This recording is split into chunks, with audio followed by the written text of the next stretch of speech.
가족이라고 믿었던 사람에게 배신당한다면 여러분은 어떻게 하시겠습니까? 오늘은 평생 자식을 위해 헌신한 한 장모님이 교활한 사위에게 속듯하다가 결국 통쾌한 한 방을 날리는 이야기입니다.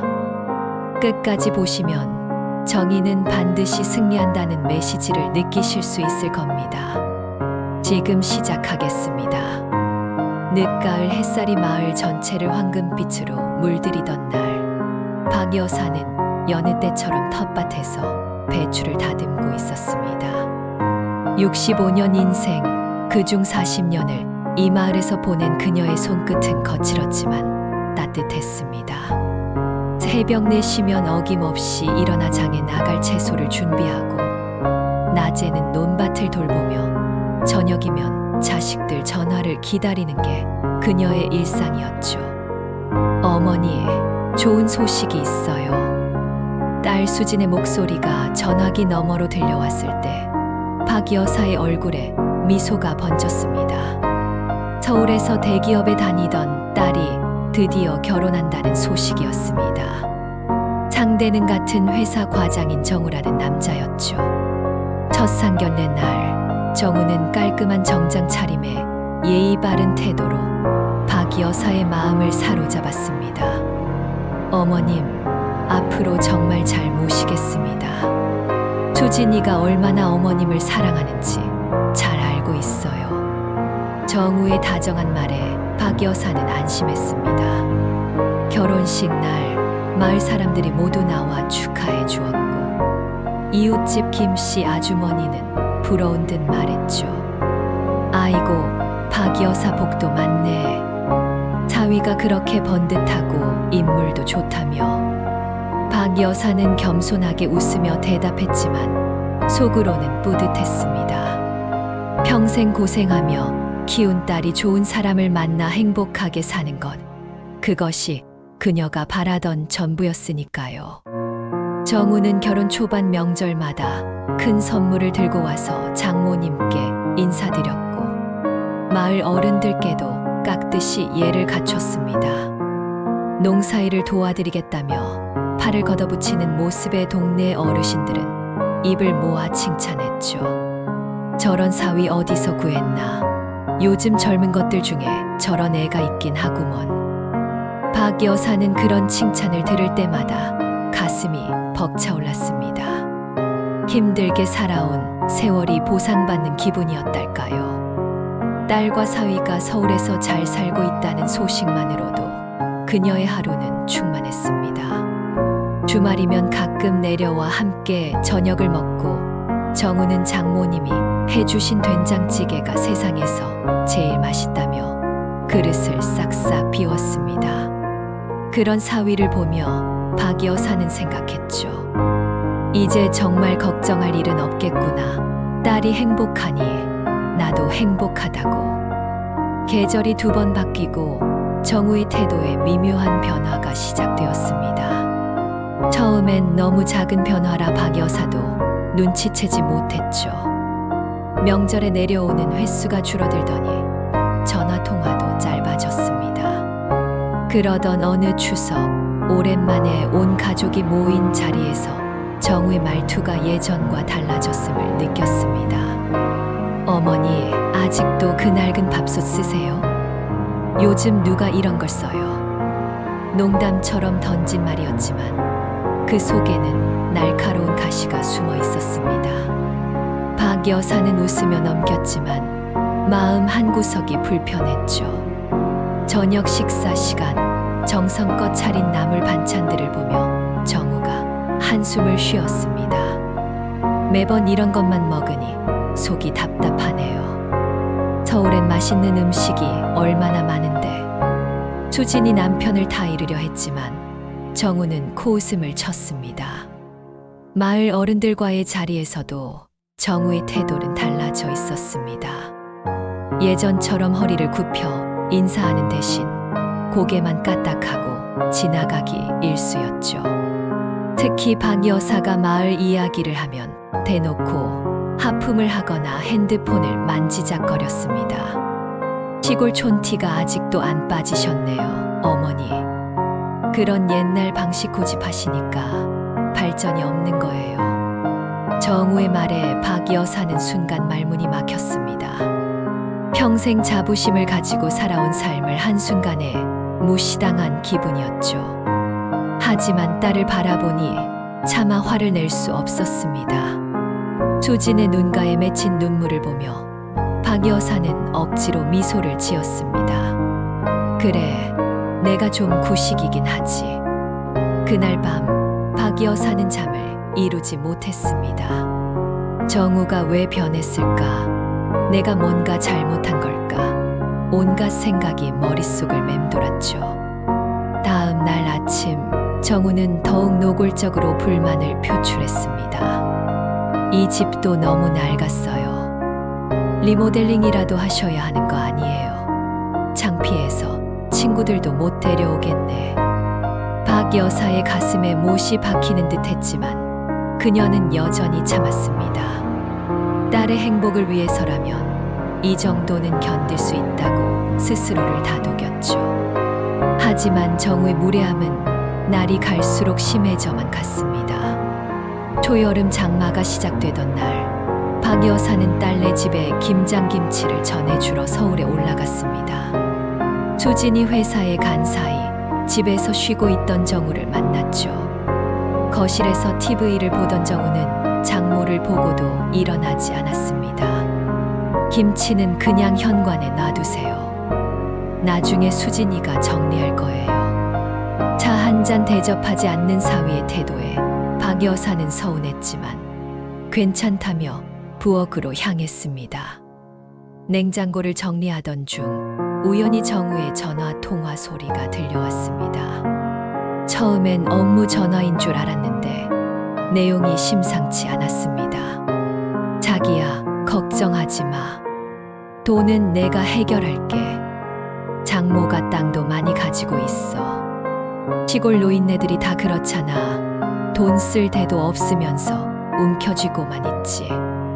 박 여사의 손이 떨리기 시작했습니다. 정우의 목소리는 이어졌죠. 조금만 기다려. 내가 슬슬 압박 넣고 있으니까 곧 팔 거야. 그 돈이면 우리 사업도 시작할 수 있고 너한테도 선물 왕창 사줄 수 있어. 심장이 쿵쾅거렸습니다. 정우가 딸이 아닌 다른 여자와 통화하고 있다는 걸 깨달은 순간 박 여사는 다리에 힘이 풀렸습니다. 벽에 기대어 겨우 몸을 지탱하며 계속 들었죠. 수진이, 걔는 신경 쓰지 마. 어차피 내가 하자는 대로 다 해. 장모 재산이나 빨리 빼내고 적당히 이혼하면 돼. 박 여사는 입을 틀어 막아야 했습니다. 비명이 터져 나올 것 같았거든요. 조용히 부엌을 빠져나와 집 밖으로 나온 그녀는 건물 화단에 주저앉았습니다. 믿고 싶지 않았지만 방금 들은 것은 분명 현실이었습니다. 딸을 생각하니 가슴이 찢어지는 듯 했죠. 어떻게 이런 일이 있을 수 있을까? 그토록 믿었던 사위가 이런 인간이었다니. 하지만 박 여사는 곧 마음을 다잡았습니다. 65년을 살아오며 겪은 풍파가 한두 가지가 아니었죠. 지금 당장 들어가서 따져봤자 정우는 발뺌할 것이 뻔했습니다. 증거도 없이 딸에게 말해봤자 오히려 엄마가 오해했다고 생각할지도 모르죠. 박 여사는 천천히 일어섰습니다. 그리고 다짐했습니다. 이 못된 놈에게 본때를 보여주겠다고. 그로부터 한 달 후 정우는 처가를 방문했습니다. 저녁 식사 후 막걸리를 마시며 분위기가 무르익자 정우가 슬며시 본심을 드러냈습니다. 박 여사는 이미 예상하고 있었기에 담담하게 들었죠. 어머니, 요즘 부동산 경기가 정말 좋아요. 지금이 땅 팔기 딱 좋은 시기라고 하더라고요. 정우의 눈빛이 번들거렸습니다. 술기운의 평소보다 더 대담해진 그는 계속 말을 이어갔죠. 솔직히 말씀드리면 어머니 혼자 이 넓은 땅 다 관리하시기도 힘드시잖아요. 일부라도 파셔서 편하게 사시는 게 어떨까요? 박 여사가 가만히 듣고만 있자 정우는 더욱 적극적으로 나왔습니다. 제가 다 알아봐 드릴게요. 시세보다 훨씬 좋은 가격에 팔 수 있는 루트가 있어요. 그 돈으로 수진이한테도 좀 보태주시고 저희 사업 자금으로도 쓰면 일석이조 아니겠어요? 순간 박 여사의 눈빛이 차갑게 변했지만 정우는 술에 취해 알아차리지 못했습니다. 사업, 무슨 사업을 한다는 거냐? 아, 제가 요즘 괜찮은 아이템을 찾았어요. 초기 자금만 있으면 대박 날 수 있는 건데 은행 대출은 한계가 있고. 정우는 열심히 설명했지만 박 여사는 이미 그의 속셈을 꿰뚫고 있었습니다. 아마도 그 돈은 사업이 아니라 외도녀에게 갈 것이 뻔했죠. 하지만 박 여사는 놀랍도록 침착하게 대답했습니다. 그래, 내 말이 맞다. 나도 이제 나이가 들어서 관리하기 힘들긴 해. 정우의 얼굴이 환해졌습니다. 생각보다 쉽게 일이 풀린다고 생각한 거죠. 정말요? 어머니, 정말 잘 생각하셨어요. 제가 바로 내일부터 매매 준비를 천천히 해도 돼. 일단 내가 믿을 만한 사람인지 확인하고 싶으니까. 박 여사의 말에 정우는 잠시 멈칫했지만 곧 아첨하듯 웃으며 대답했습니다. 물론이죠, 어머니. 제가 사위잖아요. 저를 못 믿으시겠어요? 그날 밤 정우는 신이 나서 외도녀에게 전화를 걸었습니다. 박 여사는 방문 밖에서 그 통화 내용을 모두 들었죠. 됐어. 장모가 드디어 땅 판다고 했어. 이제 우리도 제대로 시작할 수 있어. 박 여사는 조용히 주먹을 쥐었습니다. 이제 시작이구나 하고 마음속으로 다짐했죠. 땅을 파는 과정은 놀랍도록 순조롭게 진행되었습니다. 정우가 데려온 부동산 업자와 계약을 맺고 계약금과 잔금이 차례로 입금되었죠. 박 여사는 정우의 요청대로 그의 통장으로 돈이 들어가도록 했습니다. 물론 겉으로는 그렇게 보였을 뿐이지만요. 어머니, 정말 감사합니다. 이 돈으로 정말 좋은 일만 할게요. 정우는 통장에 찍힌 숫자를 보며 감격스러워했습니다. 수억 원의 거금이 자신의 통장에 들어온 것을 확인한 그는 마치 복권에 당첨된 것처럼 기뻐했죠. 그날 저녁 정우는 수진에게 거짓말을 했습니다. 오늘 회식이 있어서 늦을 것 같아. 먼저 자. 하지만 실제로 그가 간 곳은 강남의 고급바였습니다. 외도녀와 만나 샴페인을 터뜨리며 축하 파티를 벌였죠. 그녀에게 명품 가방과 시계를 선물하고 고급 외제차 계약까지 했습니다. 자기야, 이제 정말 우리 시대가 왔어. 그 멍청한 장모가 땅을 다 팔았다니까. 정우는 으스대며 카드를 긁었습니다. 한 달 사이에 수천만 원을 펑펑 썼지만 아직 통장에는 돈이 남아있다고 생각했죠.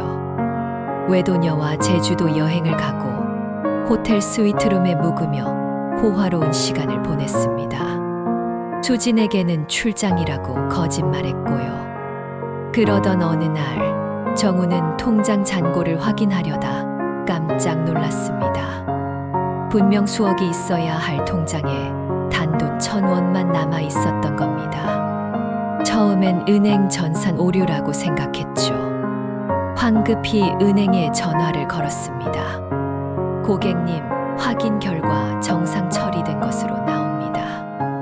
입금된 다음 날 자동이체로 전액 출금되었네요. 자동이체요? 제가 그런 걸 신청한 적이 없는데요. 은행 직원의 설명을 듣고서야 정우는 알게 되었습니다. 토지 매매 계약서에 특약 조항이 있었다는 것을. 매매 대금은 정우의 통장을 거쳐 24시간 내에 박 여사의 투자 계좌로 자동 이체되도록 되어 있었던 겁니다. 법적으로 하자가 없는 완벽한 계약이었죠. 정우는 다리에 힘이 풀려 주저앉았습니다. 이미 쓴 돈만 해도 수천만 원, 카드 빚은 눈덩이처럼 불어나고 있었습니다. 외도녀와의 약속도 모두 지킬 수 없게 되었죠. 떨리는 손으로 박 여사에게 전화를 걸었지만 받지 않았습니다. 정우의 카드 한도는 순식간에 바닥났습니다. 외도녀와 만나기로 한 강남의 최고급 레스토랑. 그녀는 평소처럼 비싼 와인을 주문했고 정우는 여유롭게 웃으며 분위기를 즐겼죠. 하지만 식사가 끝나고 계산을 하려는 순간 악몽이 시작되었습니다. 손님, 이 카드는 한도 초과입니다. 그럴 리 없는데 다른 카드로 해보세요. 하지만 모든 카드가 막혀 있었습니다. 정우의 얼굴은 점점 창백해졌고 외도녀의 표정도 굳어갔죠. 당황한 정우가 또 다른 카드를 꺼내려는 순간 레스토랑 입구에서 익숙한 목소리가 들려왔습니다. 아이고, 우리 사위가 여기 있었네? 박 여사였습니다. 단정한 한복 차림의 그녀는 여유로운 걸음으로 테이블로 다가왔죠. 정우의 눈이 휘둥그레졌습니다. 어머니, 여기 어떻게? 마침 근처에 볼 일이 있어서 왔다가 우연히 봤지. 근데 이분은 누구시죠? 박 여사의 시선이 외도녀에게 향했습니다. 외도녀는 불편한 듯 자리에서 일어났죠. 저는 일 때문에 만난 사이예요. 일 때문에 이런 비싼 레스토랑에서 둘이서만 와인을 마시나요? 우리 수진이는 알고 있나? 박 여사의 차가운 목소리에 외도녀는 더 이상 버티지 못했습니다. 핸드백을 집어들고 황급히 자리를 떴죠. 정우 씨, 알아서 하세요. 저는 이만 가볼게요. 외도녀가 떠나고 레스토랑에는 어색한 침묵이 흘렀습니다. 종업원은 여전히 계산을 기다리고 있었고 정우는 진땀을 흘리고 있었죠. 박 여사가 천천히 입을 열었습니다. 돈이 그렇게 많다면서 밥값도 못 내고 있니? 내가 빌려준 돈은 다 어디 썼어? 빌려준 돈이요? 그건 어머니가 준 게 아니라 빌려준 거야. 계약서 제대로 안 읽어봤나 보네. 24시간만 내 통장에 보관했다가 내 계좌로 돌아오게 해놨어. 법적으로 완벽한 대여 계약이지. 정우는 할 말을 잃었습니다. 박 여사는 자신의 카드를 꺼내 계산을 마쳤고 정우를 차갑게 내려다보았죠. 내가 그렇게 무시하던 촌스러운 시골 장모가 내 돈줄을 끄는 거야. 이제 알겠니? 농사꾼이라고 무시하던 이 손으로 너 같은 사기꾼 하나 처리하는 건 일도 아니야. 그날 이후 정우의 삶은 나락으로 떨어졌습니다. 외도녀는 연락을 끊었고 카드 빚 독촉 전화가 쏟아졌죠. 결국 모든 진실이 수진에게도 알려졌습니다. 박 여사는 딸에게 그동안 모아둔 증거들을 보여주었죠. 정우의 외도 증거, 통화 녹음, 그리고 재산을 노린 치밀한 계획까지. 수진은 충격에 눈물을 쏟았습니다. 믿었던 남편의 배신도 아팠지만 어머니가 그동안 얼마나 힘드셨을까 생각하니 더욱 가슴이 아팠죠. 엄마, 정말 미안해요. 엄마가 그런 일을 당하는 줄도 모르고. 미안할 것 없어. 엄마는 괜찮아. 내가 상처받을까봐 그게 제일 걱정이었어. 박 여사는 딸을 꼭 안아주었습니다. 수지는 곧바로 이혼 소송을 시작했고 정우의 불륜과 사기 행각이 모두 드러나면서 위자료까지 받아낼 수 있었죠. 정우는 회사에서도 신용을 잃어 결국 퇴사하게 되었습니다. 재판이 끝난 날 정우는 초라한 모습으로 법원을 나서며 박 여사와 마주쳤습니다. 한때 그토록 당당하고 거만했던 그의 모습은 온데간데 없었죠. 어머니, 아니, 박 여사님, 제가 정말 잘못했습니다. 이제 와서 그런 말을 해도 소용없어. 너는 처음부터 내 딸과 재산만 노린 거잖아. 저도 처음엔 진심이었어요. 하지만 그만해. 변명은 듣고 싶지 않아. 다만 하나만 기억해. 세상 어디에도 만만한 사람은 없다는 걸. 특히 자식을 위해서라면 목숨도 바칠 수 있는 어머니를 함부로 대한 대가가 이거야. 정우는 고개를 떨구고 비틀거리며 걸어갔습니다. 박 여사는 그의 뒷모습을 담담하게 바라보았죠. 복수의 기쁨보다는 안타까움이 더 컸습니다. 한때는 가족이었던 사람이 스스로 모든 것을 망친 것이니까요. 수지는 이혼 후 더욱 강해졌습니다. 어머니의 지혜와 강인함을 보며 많은 것을 배웠죠. 모녀는 예전보다 더 끈끈해졌고 박 여사는 다시 평화로운 일상으로 돌아갔습니다. 마을 사람들은 정우의 진짜 모습을 알게 되자 혀를 끌끌 찼습니다.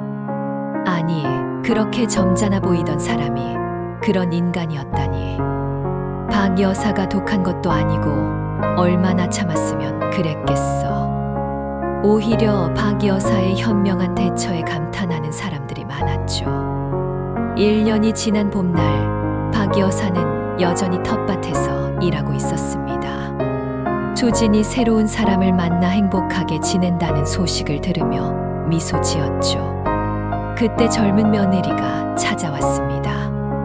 마을에 새로 이사 온 신혼부부였는데 농사 선배인 박 여사에게 조언을 구하러 온 것이었죠. 어머니, 저희도 여기서 오래오래 살고 싶어요. 조언 좀 해주세요. 박 여사는 다정하게 그들을 맞이했습니다. 차를 대접하며 이런저런 이야기를 나누다가 문득 지난 일이 떠올랐죠. 그리고 조용히 말했습니다. 농사도 중요하지만 사람 농사가 제일 어려워요. 겉모습만 보고 판단하면 안 돼요. 특히 너무 달콤한 말을 하는 사람은 조심해야 해요. 네, 갑자기 왜 그런 말씀을? 우리 같은 시골 사람들을 무시하는 사람들이 있거든요. 둔박하고 어리석다고 생각하지. 하지만 우리가 살아온 세월이 얼마인데 그런 얄팍한 수작에 당하겠어요? 젊은 부부는 고개를 끄덕였습니다. 박 여사는 마지막으로 덧붙였죠. 세상에는 아직도 어리석은 사람들이 있습니다. 자기보다 약해 보이는 사람을 함부로 대하고 남의 것을 탐내는 사람들이요. 하지만 기억하세요. 정의와 진심은 결국 반드시 이깁니다. 악한 마음으로 남을 속이려는 사람은 결국 자기가 판 함정에 자기가 빠지게 되어 있어요. 박 여사의 이야기를 들은 젊은 부부는 깊이 감명받았습니다. 그들이 돌아간 후 박 여사는 다시 밭일을 시작했죠. 햇살은 따뜻했고 바람은 상쾌했습니다. 힘든 일을 겪었지만 그녀의 삶은 여전히 단단하고 아름다웠습니다. 수진이 전화를 걸어왔습니다. 엄마, 이번 주말에 내려갈게요. 엄마가 좋아하는 떡 사갈게요. 그래, 기다릴게. 조심해서 와. 전화를 끊고 박 여사는 하늘을 올려다보았습니다. 구름 한 점 없는 맑은 하늘이었죠. 지난 일들이 마치 한바탕 꿈처럼 느껴졌습니다. 하지만 그것은 분명 현실이었고 그녀는 그 시련을 지혜롭게 이겨냈습니다. 혹시 이 이야기를 듣는 누군가가 비슷한 일을 겪고 있다면 기억하세요. 당신은 결코 약하지 않습니다. 누군가 당신을 무시하고 이용하려 한다면 당당하게 그리고 가장 중요한 것은 당신의 소중한 사람들을 지키는 것입니다. 그것이 바로 진정한 강함이니까요. 결국 욕심과 거짓은 오래가지 못했고 장모님의 지혜와 용기가 가족을 지켜냈습니다. 여러분은 만약 이런 상황이라면 어떻게 하셨을까요? 댓글로 여러분의 생각을 남겨주세요.